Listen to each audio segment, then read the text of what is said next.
Here we go with another under the radar release. This is the 24th anniversary of Prince's album Rave Unto the Joy Fantastic. Although he wasn't known as Prince at that point, he was the symbol or artist formerly known as Prince, or the love symbol, whichever you liked at that time.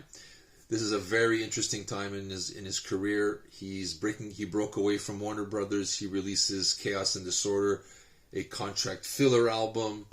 He goes off on his own, releasing albums on his own. So he released Emancipation, a 3-disc set in 1996, and then Crystal Ball in 1998, which is a 4-disc set. So a lot of music coming out in a span of 15 months. A lot of music coming out from them. But they're not selling as well as we expect a Prince album to do. But I think at the time, too much music.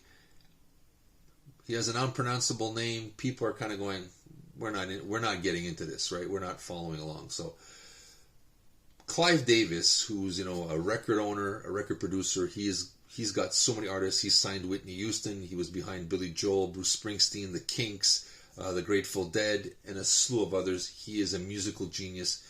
And that year he brought Santana back to the masses with the mega-selling album Supernatural, with the hit single Smooth, co-written by Rob Thomas of Matchbox 20. Clive is on fire. He goes, if I can get Santana back, I can bring Prince back. So he talks to Prince. They do a handshake for a 1-album deal.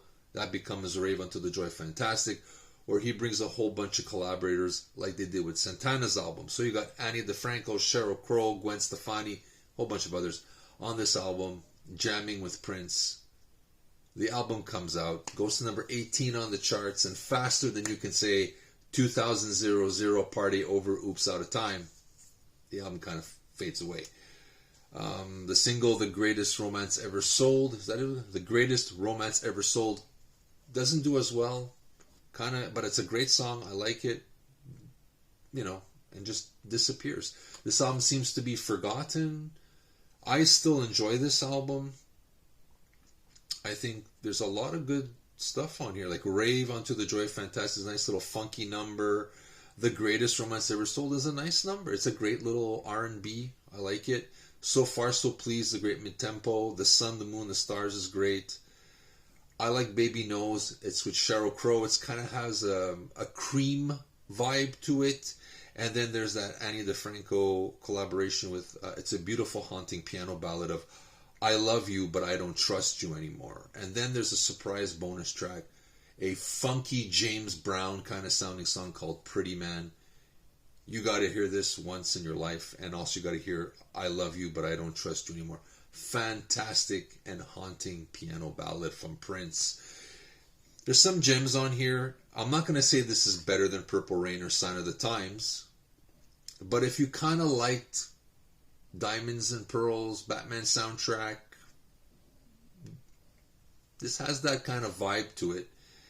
And it's not as bad as people said. I know when it came out there was mixed reviews. I think people were expecting Prince to push boundaries, and that wasn't the purpose of this album. This was to get him back on radio.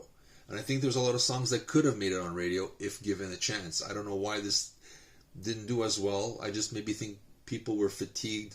A lot of music, like I said, there was like in 15 months, 7 discs in total, and an unpronounceable name. I think it just all worked against him. People just said, right now, he's just too weird for us, and we're not on board.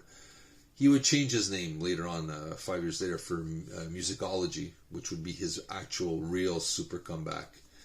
But I think this deserves a lot more love. It's not as bad as people say. It's not, I said, this is no way going to replace Purple Rain.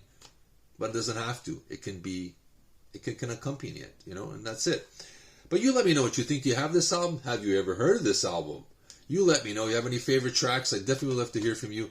If you can, hit that like button and please subscribe to the channel. It would mean the world for me. This is Steven with the anniversary of the underrated gem in the Prince catalog, Rave Unto the Joy Fantastic. See you soon, guys.